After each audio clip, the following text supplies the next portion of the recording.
11장 로마서 11장 25절에서 27절까지. 오늘 가능하면 32절까지 가보려고 그랬는데 도저히 못 갈 것 같아요. 함께 합시다. 형제들아, 너희가 스스로 지혜 있다 하면서 이 신비를 너희가 모르기를 내가 원하지 아니하노니, 이 신비는 이방인의 충만한 소가 들어오기까지 이스라엘에 들어는 우둔하게 된 것이라.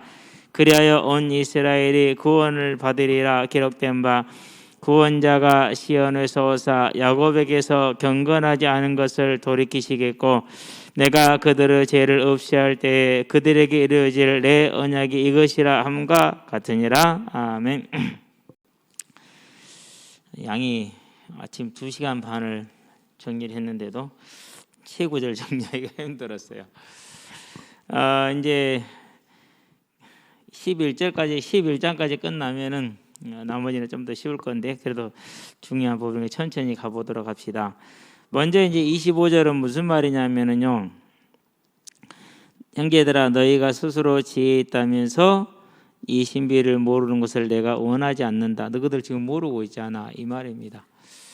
그 말은 이제 너희들이 가지고 있는 그런 우월의식, 영적인 우월의식, 이런 것에서 빨리 뭐해라? 벗어나라라는 것을 지금 말을 하고 있는 것이죠. 너가 아는 거 없어, 잘 모르고 있는 거야, 이렇게 지금 말을 하는 겁니다. 앞으로 이제 쭉 뒤에 가보면 더 구체적으로 그 얘기가 나오겠죠. 자, 그러면서 이스라엘의 구원에 대한 이야기를 이제 26절, 27절에서는 구약을 인용해서 하는데, 이게 이제 구약의 이제 사본과 역본과 인용 구절이죠. 이 세 가지. 사본은 100개 쓴 걸 사본이라고 그러죠. 옛날에는 성경을 다 뭐 필사를 해야 되죠. 그건 전부 다 사본이에요. 그러니까 역본은 이제 히브리어를 헬라어로 옮긴 70인역을 말하는 거예요. 그런데 70인역에서는 구약을 그대로 옮겨준 게 아니고 은혜의 관점으로 많이 재해석을 했어요. 왜 그러냐면 70인역이 번역될 때가 이제 예수님 이후이기 때문에 이제 그것을 이제 바꿔서 이렇게 번역을 좀 한 게 많아요. 근데 그것을 그들이 사적으로 그렇게 하지는 않은 것 같다. 왜 그러냐면 바울은 주로 70인역의 번역을 많이 따라가요. 원본보다는. 그래서 그것이 70인역이 많이 개약이 됐다라고 들었는데 꼭 그렇지만은 않구나, 하나님이 허락하신 일이구나라는 것을 생각을 하는데, 오늘은 천천히 좀 더듬더라도 가도록 하겠습니다. 그래서 25절부터 이제 하나씩 보는데, 자, 스스로 지혜 있다면서 그렇게 얘기를 하죠. 그 말은 이제 15절, 19절로 한번 가볼까요? 19절에 보니까 이렇게 얘기를 하고 있죠. 그러면 네 말이 가지들이 꺾인 것은 나로 접붙임을 받게 하려 함이라, 이렇게 얘기를 한다고 그랬죠. 이게 이방인들의 선민의식이에요. 이방인들의 선민의식. 너희를 버리고 우리를 택하신 거야. 우리는 그렇게 알고 있어. 자, 그러는데 이 말은 무슨 말이냐면은 이제 이 선민의식이 하나님의 은혜로 내가 믿게 됐다라는 것이 아니라 자기들의 지혜로 알게 됐다라는 그런 의식을 깔고 있는 거예요. 지금 이게 오늘날도 그러죠. 복음의 비밀을 깨달았다 하는 사람들이 뭐가 있어요? 그런 의식을 깔고 있어요. 은연중에 그걸 다 가지고 있어. 저도 그런 사람 중에 한 사람이었기 때문에 잘 알죠. 그것이 이제 근데 그걸 이제 지적을 하는 것이죠. 스스로 지혜 있다면서 네가 스스로 복음을 깨달았다, 우리는 깨달았다, 너희는 모르지, 이제 이러고 지금 하고 있는 이방인들 향해서 하는 말이죠. 이 신비를 너희가 모르는 것을 원하지 않느라, 모르고 있다라는 거죠. 그러니까 이제 깨달아라는 소리거든요. 그러면 신비는 뭘 말하는 것입니까? 또는 비밀이다, 이렇게도 표현을 합니다. 로마서에 가보면은 16장에 그런 얘기를 해요. 만세와 만대로부터 감추어졌던 것인데 이제 드러난 바가 되었다라고 이렇게 얘기를 하죠. 고린도서 2장에 보면은 7절에 뭐라고 그러죠? 만세로부터 감추어졌던 것인데 이렇게 얘기를 하죠. 자, 그럼 내용은 뭡니까? 내용은 이제 죄이죠. 아담의 죄. 우리는 몰랐잖아요. 그렇죠? 예. 그 죄를 해결하는 방법이 대속이죠. 우리가 뭐 이렇게 양력을 쓰고 있으면서 예수님이 십자가에 죽으신 걸 기점으로 한다는 사실을 생각도 안 하고 살잖아요. 그냥 A, B, C 그러지 그게 예수님을 말하고 있다는 그 자체도 생각도 못하고 모르고 있는 것이죠. 자, 어쨌든 간에 대속이죠. 그런 다음에 뭡니까? 이제 이 대속이 내 것이 되는 이신칭의의 원리죠. 그런 다음에 뭡니까? 이제 더 중요한 비밀은 이제 부활이라는 비밀이죠. 죽고 끝나냐? 저승가고 이승가 그게 아니라 부활이다. 모든 사람이 심판을 받게 된다. 영원한 천국이 있다라는 것이죠. 자, 그 이 신비 중에서 이제 어느 부분을 주로 지금 말을 하는 것입니까? 이 부분을 지금 가지고 얘기하는 거죠. 이 부분을 가지고 이신칭의의 비밀을 가지고. 자, 그러면 그냥 지금 단순한 이신칭의입니까? 안 그러면 하나님의 철저한 계획 속에서 지금 이루어지고 있는 하나님의 역사입니까? 하나님의 철저한 계획 속에서 이루어지죠. 그래서 구원 주기로 작정된 자다 이렇게 얘기를 했어요. 그게 지금 하나님의 계획 속에 있는 것이 비밀이라는 거죠. 그래서 하나님의 주권, 보아스와 야긴 다음 주에 나오겠지만 내일 나오겠지만 그 말같이 하나님의 뭐가 있다라는 거요? 주권이 있다라는 사실을 너희들이 지금 알기를 원한다라는 그것이 이제 바울이 지금 쓰고 있는 얘기죠. 그래서 이전 시대 구약의 때는 이것이 어떻게 되어 있어요? 감추어졌죠. 어떻게 감추어졌습니까? 이스라엘의 한정이 되어 있었죠. 그렇죠? 이스라엘의 한정이 되어 있었어요. 그래서 유대교를 이스라엘 민족의 종교라고 이렇게 역사학자들이나 사학자들은 분류를 해요. 그걸 착각이라고 그래요. 그건 잘못 봐는 거예요. 어쩔 수 없어요. 근데 왜 모르는 것이니까. 자, 그럼에도 불구하고 이게 이스라엘에게 한정이 되어 있음에도 불구하고 또 한 가지 더한 게 뭐였어요? 모형으로 주어져 있었어요. 우리를 이제 표현하면 운유라고 표현하는 게 더 정확하지 않을까 생각이 돼요. 직접적으로 지칭해 주지를 않아요. 자, 제사절입니다. 뭐 하게 하죠? 피 없이는 제사를 못 드리게 하죠. 그지? 피 흘리면 속함이 없어요. 그 피는 무슨 피예요? 양이나 소나 염소를 가지고 가야 되잖아요. 비둘기나 이런 것을. 근데 그 피가 뭘 가리키는 거죠, 지금? 예수님의 십자가 대속의 피를 가리키잖아요. 이게 이렇게 감추어지고 은유화로 숨겨져 있단 말이에요. 감추어진 게 맞죠. 그러나 자, 이제 지금 이 시대에 들어와서 신약 또는 말세라는 이 시대에 들어서 어떻게 됐어요? 이게 이제 온 천하에 다 예수님 직접 말씀하신 내가 낮에 행하였다 이렇게 얘기를 했어요. 모든 사람 앞에서 말하였다. 숨기지 않았다라고 해서 드러났죠. 뭐로 드러났습니까? 십자가로 드러났어요. 그렇죠. 이렇게 십자가로 드러나서 다 보고 알게 됐는데도 불구하고 어떻다는 얘기입니까? 그러나 마음이 어두워져서 보아도 보지를 못하고 들어도 듣지를 못하는 형편과 사정 가운데 들어왔죠. 자, 로마 성도들도 이 사실을 본인들이 믿었어요. 그런데 근원적인 걸 있어요. 뭘 잊었어요? 자기들이 스스로 깨달은 것이 아니라 하나님이 알게 해서 믿게 하셨다라는 이 사실을 깨닫지 못했죠. 그래서 유대인들을 향해서 뭘 가진 거예요? 우월의식을 가지고 있었고 그 우월의식이 자칫 잘못하면은 구원을 자기 공로로 돌릴 수 있을 정도까지 지금 진행이 되어 있는 그런 상황이 되는 것이죠. 자, 그래서 말합니다. 이 신비 곧 무슨 신비입니까? 이방인의 충만한 수 그랬어요.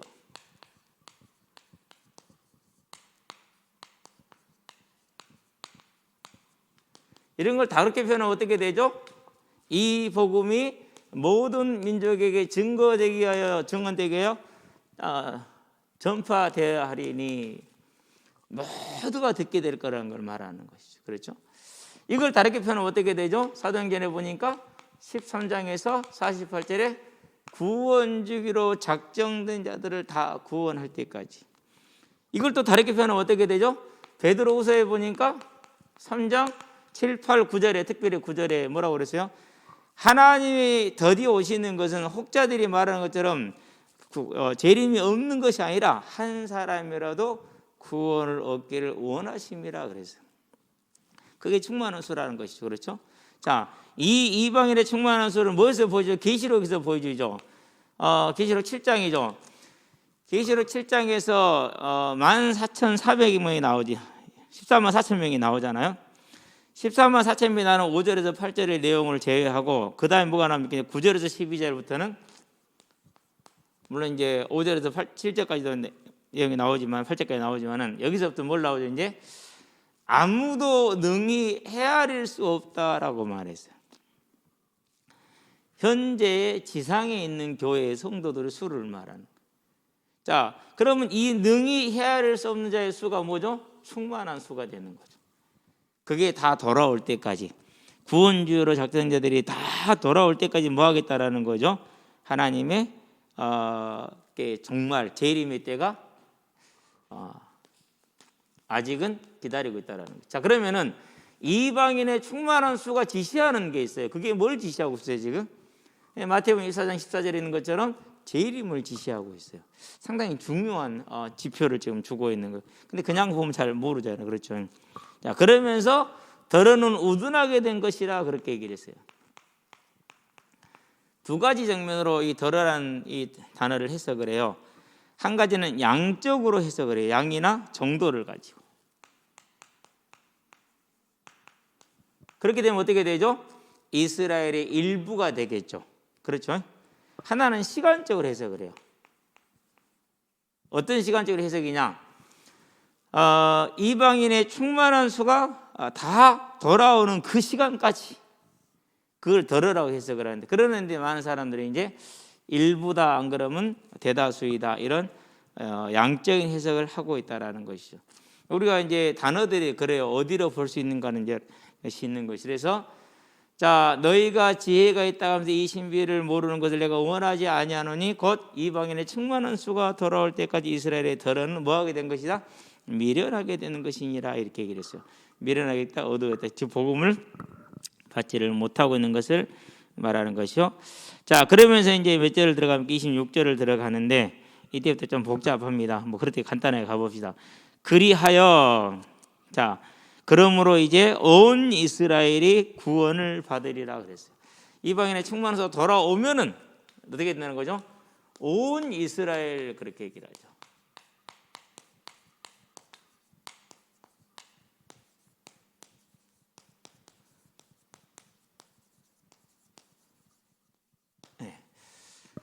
여기서 이제 온 이스라엘에 대한 해석을 세 가지 정도로 하는데, 뭐 한 가지는 그냥 민족적인 이스라엘 전체를 말한다 그랬으니까 빼버리고요. 한 번도 하나님은 민족적인 이스라엘을 지칭한 적이 없어요. 믿음으로 말미암아 이스라엘 지칭을 했지. 그러는데 루터나 칼빈이나 오거스틴 전부 다 뭐예요? 기독교 역사에 있어서 성경 해석에 가장 큰 권위를 세우신 분들인데, 이분들이 다 갈라디아서 6장 16절 하나님의 이스라엘이라라는 표현이 나와요. 하나님의 이스라엘 표현이. 그걸 들어가지고 이 온 이스라엘은 유대인과 이방인을 포함하는 것이다라고 얘기를 했어요. 그렇게 해석을 해요. 그렇게 되면 뭐가 어긋나죠? 이제 앞에서 이방인의 충만한 수가 돌아오기까지 이스라엘의 더러는 이것하고 이제 문맥이 안 맞게 돼요. 그런 걸 보고 있으면은요, 참 성경 해석이라는 게 정말 신중한 일이구나. 한두 사람의 해석 가지고는 뭐 할 수 없어요. 그래서 새벽에 혼자 생각한 건데, 성경은 우리 인간이 해석하는 데는 성령의 조명이 필요하지만 성령의 조명을 받아도 여기에는 집단 지성이 필요하구나. 루터하고 칼빈하고 오거스틴은요, 솔직히 개인적으로는 감히 어떻게 해볼 수 없는 그런 지경에 있는 사람들이에요. 그런데도 불구하고 이렇게 해석을 했어요. 근데 주석을 쭉 보다 보면은 그분들의 해석이 틀린 경우가, 즉 지지를 못 받는 경우가 정말로 많아요. 이 얘기는 중요해요. 어느 한 사람의 생각에 끌려간다, 대단히 위험해요. 더군다나 루터나 칼빈을 따라갈 만한 하나님의 은혜를 입은 사람이 얼마나 있을까요? 제가 볼 때는 주님 오실 때까지 없어요. 그런데도 불구하고 이제 그러니까 우리가 뭐 해야 되는 거예요? 대단히 주의해야 할 필요가 있어요. 그런데 이제 이걸 어떻게 보느냐? 그렇지 않고 구원받은 이스라엘로 한정을 해요. 유대인, 개인을 지칭하는 것도 아니고 민족 전체를 지칭하는 것도 아니고 구원받을 하나님의 구원의 계획 안에 들어있는 이스라엘을 온 이스라엘이다, 이렇게 지칭을 해석을 하는 것이 일반적인 해석이라는 것을 알면 좋겠고요. 자, 그런 다음에 이제 온 이스라엘 구원을 받으리라 그랬잖아요. 그러면은 분명히 봐요. 이방인의 충만한 수가 찼어요. 그때 받을 거예요. 이방인의 충만한 수가 차는 경우가 언제죠? 그래서 이제 복잡하지만 표를 하나 그려볼게요. 안 그리려고 지지난주부터 이 표를 내가 안 그리고 넘어가겠다는 생각을 굳게 했는데 어쩔 수가 없었어요. 다 그려질랑가 모르겠는데 너무 낮게 그린 것 같은데. 이방인의 충만한 수가 자기까지.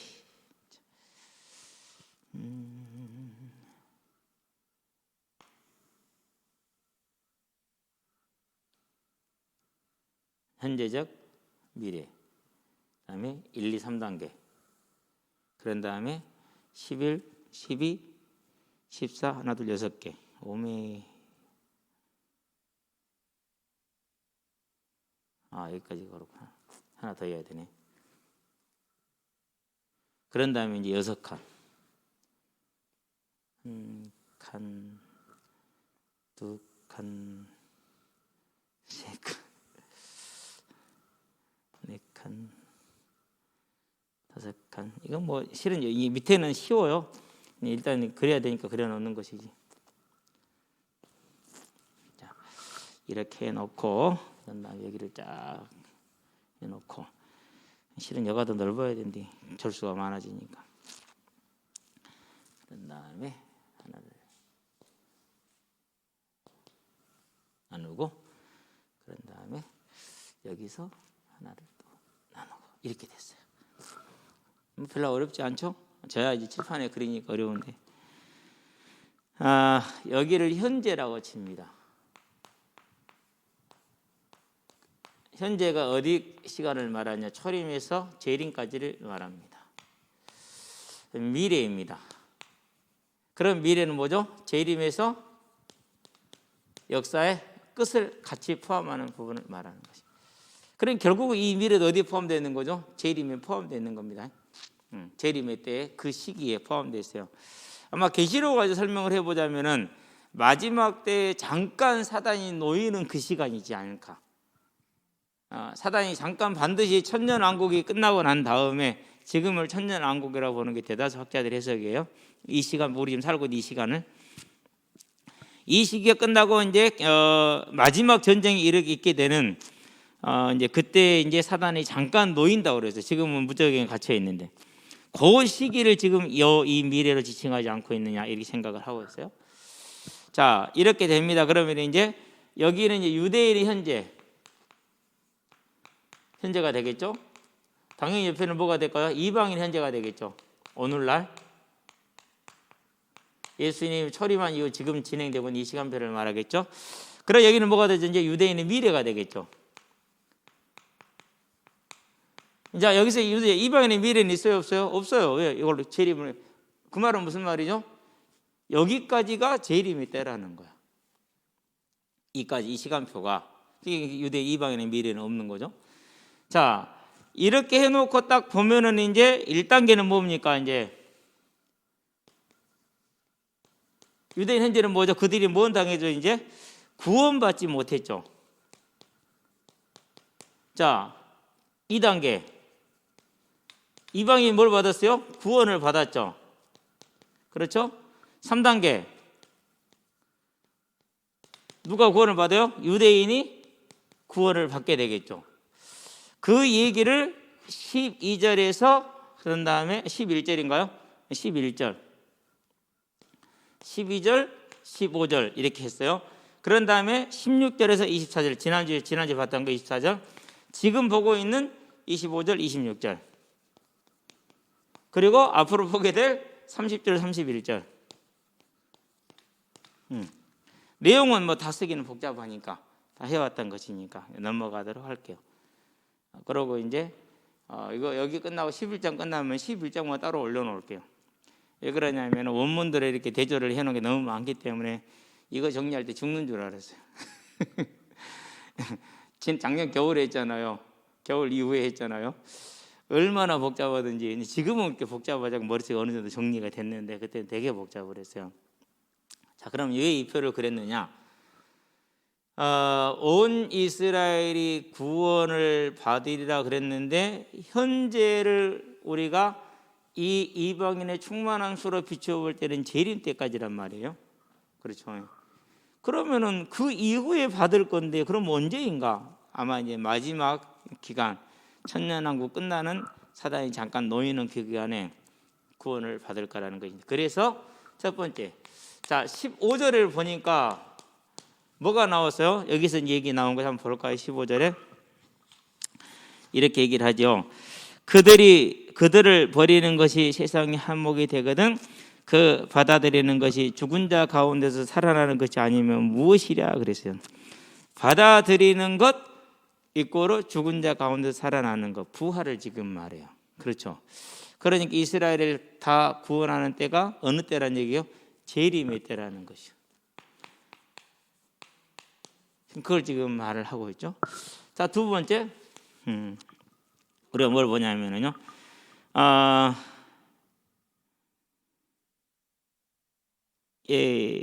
두 번째 25절을 볼까요? 이방인의 충만한 수 그랬죠. 방금 쭉 설명했죠. 그 충만한 수는 뭘 뜻하는 거죠? 이것은 재림 때라고 얘기를 했잖아요. 그렇죠? 여러 가지 근거를 통해서. 그러니까 이방인의 충만한 수가 돌아오고 나서 이들이 올 것이라는 것은 재림의 때라는 거예요. 15절에서 마찬가지 설명을 하고 있죠. 그렇게 유대인에 돌아오는 것은 우리가 지금 보고 있는 것처럼 서서히 진행되는 그런 사건이 아니에요. 자, 그러면서 세 번째, 자 26절, 27절에 인용구가 있어요. 그렇죠? 우리 지금 볼 건데 이 인용구들은 전부 다 무슨 인용구예요? 내가 시온을 향하여 올 때, 시온을 위하여 올 때, 이건 재림의 때를 지금 말하는 거예요. 이게 이사야서 27장 9절하고 이사야서 50장 그것은 전부 다 재림을 지칭하고 있는 거예요. 그래서 재림을 지칭하는 인용구를 사용을 해서 이스라엘이 다 온 이스라엘 구원을 받을 것이다. 이방인의 충만한 수가 돌아온 후에 그들이 구원을 받을 것이다. 재림 때를 말하고 있다. 그들이 살아나는 것은 죽은 자가 살아나는 것이 아니면 무엇이냐? 재림의 때, 재림의 때와 같이 부활의 때와 같이 순식간에 돌아올 것이다 라는 걸 지금 얘기를 하고 있죠. 그래서 온 이스라엘이 구원을 받으리라는 어느 때를 지칭을 하는 거죠? 세상의 마지막 재림의 때. 그래서 무슨 전쟁이라고 그러죠? 그것을 마지막 전쟁은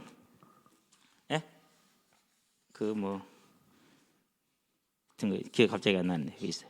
그때가 되지 않겠느냐라는 해석을 지금 이제 우리에게 주고 있는 것이죠. 자, 그러면서 또 이제 보도록 합니다. 26절을 볼까요? 할 게 많아요. 이제 때를 얘기했어요. 언제 돌아올까? 그 때 하나 그거 얘기했어요. 정리를 하고. 그런 다음에 이제 인용 구절을 볼까요? 구원자가 시온에서 오사 그랬어요.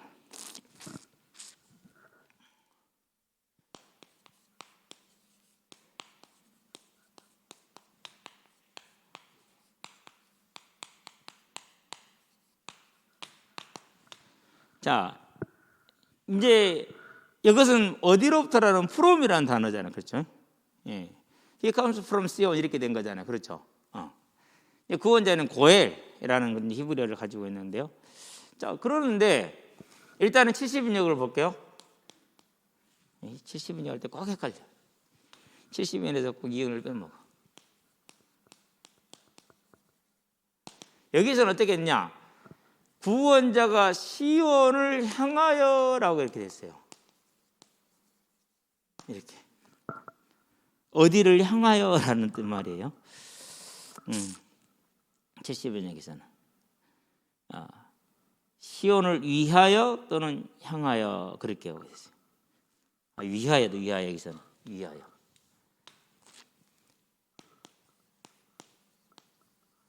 역시 마소라 사본이죠.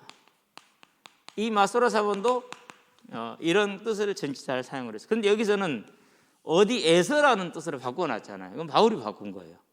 하나님이 바울을 통해서 바꾸게 하신 거죠. 그럼 이 시온은 뭘 뜻하는 거죠? 이제 히브리어는 치온 이렇게 되는 건데 뭘 뜻해요? 새 예루살렘 성을 뜻해요. 천국. 하늘을 보자. 계시록 4장에 있는 하늘을 보자로부터. 그래서 우리 사도신경에 뭘 구분하죠? 전능하사 천지를 만드신, 그래서 저리로서 그렇게 얘기를 하죠. 그 저리가 어디예요? 거기가 천국이야 지금. 여기를 말하는. 그래서 누가 물어봐요. 여기서 저리가 뭐냐고. 이리 가냐 저리 가냐 그 뜻이 아니고 그거 몇 번 설명해 주는데 또 물어보더라고. 이런 변경이 많이 일어나요. 모든 구약을 인용을 할 때 거의 신약에서 사도들은 그대로 인용을 하지 않고 이렇게 많이 바꿔요. 구절들을. 자, 그렇다는 얘기를 우리가 이제 가지고 이제 초대교회 때 많은 시간을 틀어서 강론을 하고 그러잖아요.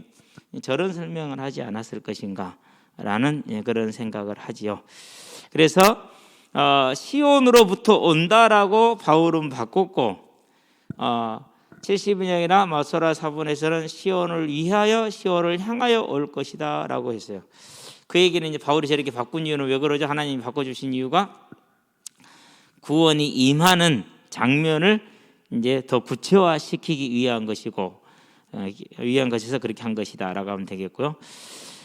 이제 뭐 구속자 또는 구원자에 대해서는 이제 우리가 구약에서 이미 나오죠. 고엘이라는 제도 있다고 그랬죠. 고엘. 뭐 굳이 여러분은 알 필요는 없는데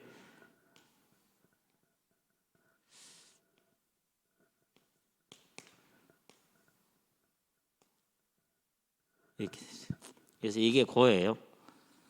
이거 엘이고, 요거는 묵음이고, 고엘. 우리가 룻이 보아스에게 뭘 요구하죠? 이걸 요구하죠. 고엘 제도. 그러니까 우리 시아버지 빚을, 시어머니 빚을 당신이 다 갚아주라. 그래서 그 땅을 다시 누구한테 주라? 나한테 주라. 그게 고엘이에요. 자, 예를 들어 볼게요. 우리 은영이가 이제 빚이 있어요. 근데 그 빚을 이제 우리 은재가 대신 갚았어요. 그러면 그 토지는 다시 누구에게로 돌아가요? 은재가 빚을 갚았으니까 은재한테 가는 게 아니라 누구한테 간다고요? 은영이한테 가는 거예요. 그러니까 은재는 뭐밖에 하는 게 없어요? 손해밖에 보는 거 없어. 근데 하나님이 그걸 세워주셨어요. 뭘 예표해 주는 거죠? 예수님이 우리 죄를 대신 갚는 것을 심어준 거죠. 그래서 이제 이 구원자라는 것, 이 고엘이라는 단어를 사용을 했어요. 그래서 그 구원자라고 지칭을 딱 정관사를 붙여놔서 나오는데 거기까지는 저도 잘 정확하게 모르니까 넘어가도록 할게요. 자, 그런 다음에 야곱에게서 경건하지 않은 것을 돌이키겠고 그렇게 얘기를 했어요. 이것도 또 달라요. 자, 돌이키겠고만 쓸게요.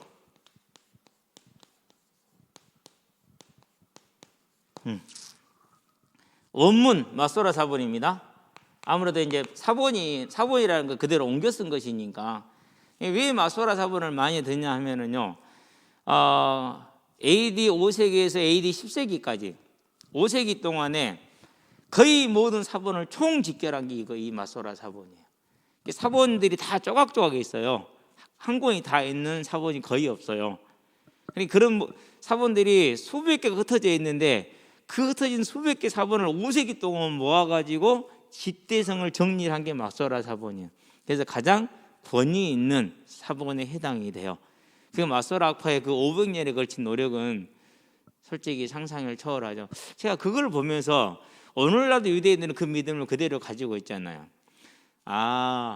요 마지막 때에 저 믿음은 한순간에 돌아오겠구나. 어떻게 보면은 진짜 아마 이럴 거예요. 전화 한 통화로 이 사람들은 돌아올 수 있는 사람들이에요. 전화 한 통화, 자기들끼리는. 그런 응집력과 하나님에 대한 뭘 가지고 있어요? 절대적인 그런 믿음을 가지고 있는데 단지 예수가 그리스도라는 이 사실에 가리워져 있는 것 자체가 이제 문제이긴 하는데요. 자, 그런데 이 마소라 사본에서 뭐라고 했냐면요, 돌이키는 자 그랬어요. 마소라 사본에서는 내 자식이 스스로 돌아오는, 불경건함을 그가 돌이킬 것이다.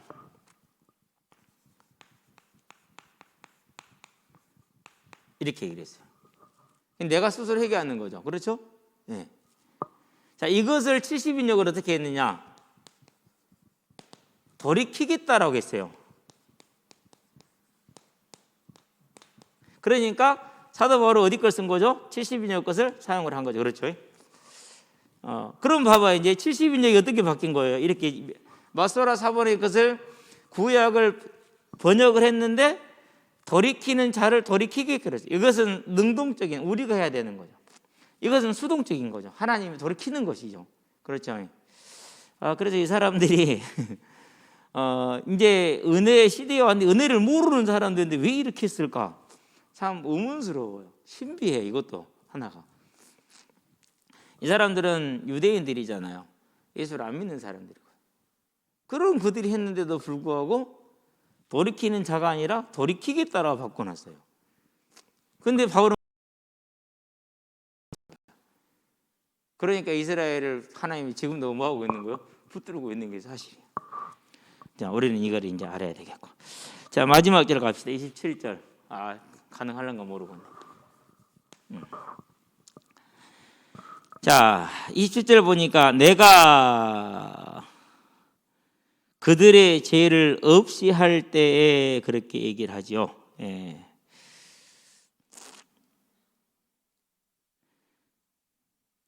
이것도 또 앞의 내용하고 거의 이렇게 해설이 이게 사본하고 번역본이 달라요. 여기가 똑같아요, 거의. 자, 뭐라고 나왔죠? 그들의 죄를 없이 할 때 그랬죠. 없이 할 때. 자, 이것은 무슨 말이죠? 하나님이 없애주는 거잖아. 사해주는 거잖아요. 그렇죠? 그러는데 원문은 그렇게 돼 있지 않아요. 뭐라고 돼 있냐? 원문에서는 다르게 돼 있는 것이 아니라, 자, 그들이 죄를 돌이킨 그랬어요. 결과는 이렇게 설명을 해요. 돌이키는 건 내가 돌이키는 거죠. 그렇죠? 그런데 70인역은 또 어떻게 해놨느냐? 이렇게 해놨어요. 70인역에서는 죄를 떼어내 줄 때 했어요.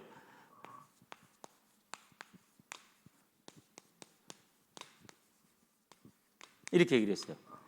자, 내가 돌이키는 것하고 죄를 떼어내 주는 건 같아요, 틀려요? 완전히 다르잖아요. 그렇죠? 그런데 70인역 이렇게 번역이 됐고 바울은 그 70인역을 인용을 했어요. 이런 식으로. 뭘 말하는 것이 그러니까 어떻게 보면 오늘날 우리가 복음을 해석하는 입장에 있어서 하나님이 주신 신앙을 통해서 볼 때 이 말이 옳지요. 그럴 수밖에 또 없는 거죠. 스스로 회개하느냐, 스스로 회개하지 못하느냐. 그래서 70인역은 이렇게 되어 있다는 것을 보고요. 그것을 바울이 따라서 이렇게 옮겨놨다는 것입니다. 그래서 내가 저희 죄를 없이 할 때에 그들의 죄를 떼어내 줄 때에 하나님께서 우리를 뭐 하는 거죠? 사하시는 대속의 사역을 이루어 주는 것을 말하는 거죠. 그들에게 이루어질 언약이 이것이라. 이것도 또 달라요. 이제 앞으로 갈게요. 앞에를 줍니다.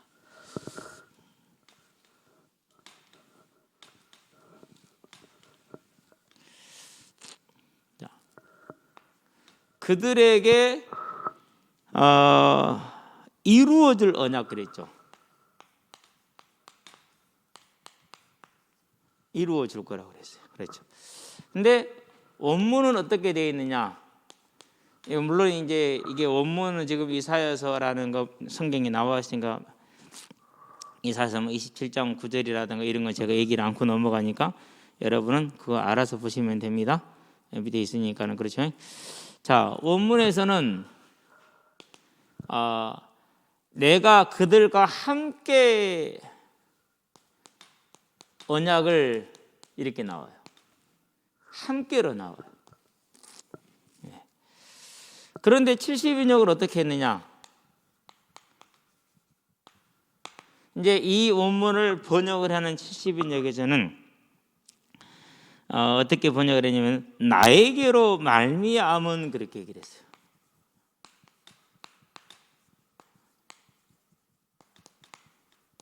언약은 이렇게 설명을 했어요.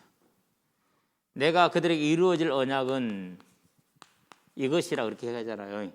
자, 봐봐요. 요거 두 글은 같아요. 실은 바울이 인용한 거다고는. 나에게로 말미암았다. 내가 일방적으로 주는 거죠. 그렇죠? 자, 이루어 줄 거죠? 내가 일방적으로 주는 거죠. 이것을 함께 했다고 그러잖아요. 시온산에서 함께 한 거. 그래서 시온에서 이스라엘을 불러놓고 언약을 맺은 것을 상정해서 이렇게 얘기를 했는데, 그것을 70인용 이렇게 바꿔놓고 하나님은 바울을 통해서 그대로 인용을 하게 하셨어요. 참 70인용이 계약됐다라는데 그것도 아닌가 봐요. 이런 이제 차이가 있다라는 것을 저와 여러분들이 기억을 하면은 되겠고요. 그런 나머지 어디 갔지 이제? 여기까지 끝인가 보구나. 봅시다.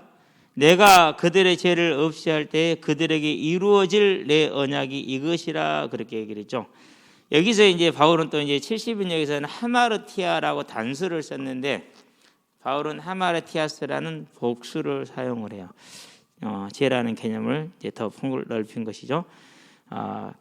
자, 그러면은 이루어질 언약의 내용이 뭐냐? 이루어질 그 언약은 에레미야 31장 31절에서 34절을 말해요. 한번 볼까요? 그래서 아마 70인역에서 번역을 할 때, 70인역 번역을 할 때 이런 변형신되는 번역을 하지 않았느냐라는 생각이 들어요. 31절로 갈게요. 31절에 보니까 이렇게 얘기를 하죠. 그러나 그날 후에 내가 이스라엘 집과 맺을 언약은 이러하니 곧 내가 나의 법을 그들의 속에 두며 그들의 마음에 기록하여 나는 그들의 하나님이 되고 그들은 내 백성이 될 것이라 여호와의 말씀이니라. 이제 하나님이 뭐 하실 거라고? 이스라엘을 돌리실 거라는 것이죠. 은혜를 주실 거라는 거, 돌릴 거라는 거. 그게 34절까지 나오죠. 이 언약은 그들의 조상의 손을 잡고 애굽 땅에서 인도하여 내던 날에 맺은 것과 같이 아니할 것은, 그때 맺은 것은 신명기 우리가 28장을 기억하면 돼요. 지키면은 복, 못 지키면 되죠. 근데 이제는 뭐 하겠다는 거예요? 그 못 지키는 경우를 제해 버렸어요. 그러고 은혜를 주신다. 그래서 은혜의 때, 구원의 때라고 하신 이유가 거기에 있는 거예요. 그러니까 요 말세 때에 주게 될, 마지막 끝에 주게 될 은혜는 뭐라고요? 이제는 이스라엘의 뭐에 전혀 달려 있잖아요. 달려 있죠. 완전한 하나님의 은혜가 임하는 것을 말해. 이걸 뭐라고 그랬어요? 새 언약이라 이랬어요.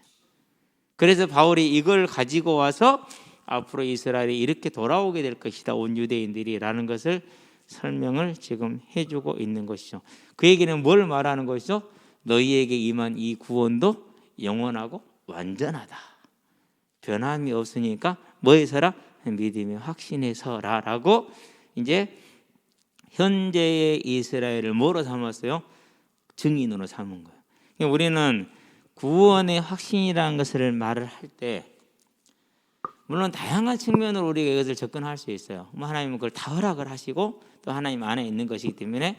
근데 우리가 한 가지 더 할 수 있다면 뭐가 되는 거죠? 이제 유대인의 이스라엘이 구원에 대한 확신이, 그들이 하나님의 약속이 저렇게 많은데 지금 저들이 구원을 받지 못했지 않느냐?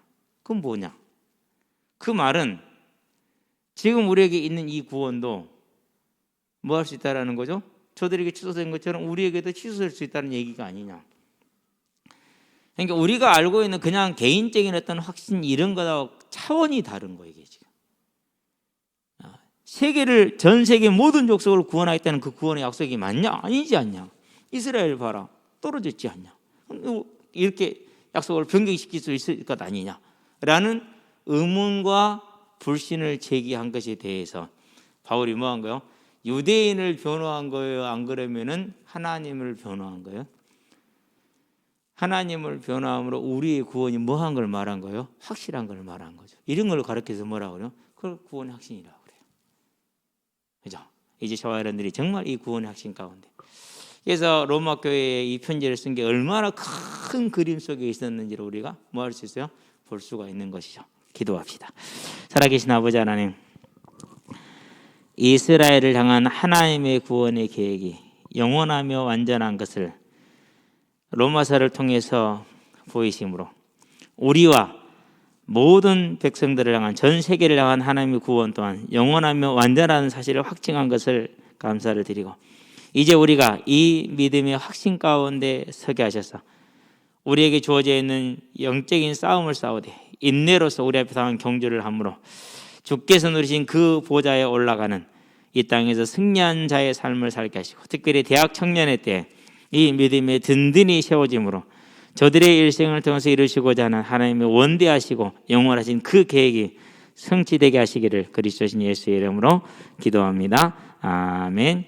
이제는 우리 주 예수 그리스도의 십자가 대속의 은혜와 독생자 예수를 죄인을 위해 아끼지 않고 내어주신 하나님 아버지의 무한하신 사랑과 지금도 생명의 길로, 의의 길로, 영화의 길로 인도하시며 역사하시는 성령의 내주교통 역사하심이 우리의 구원이 완전하며 영원함을 알고 이 구원의 확신에 서서 우리를 통해서 이루시고자 하는 하나님의 뜻을 온전히 이루게 될 우리 모든 대학 청년들과 함께하는 모든 이들에게 지금부터 영원토록 함께 계실지어다. 아멘. 마치도록 하겠습니다.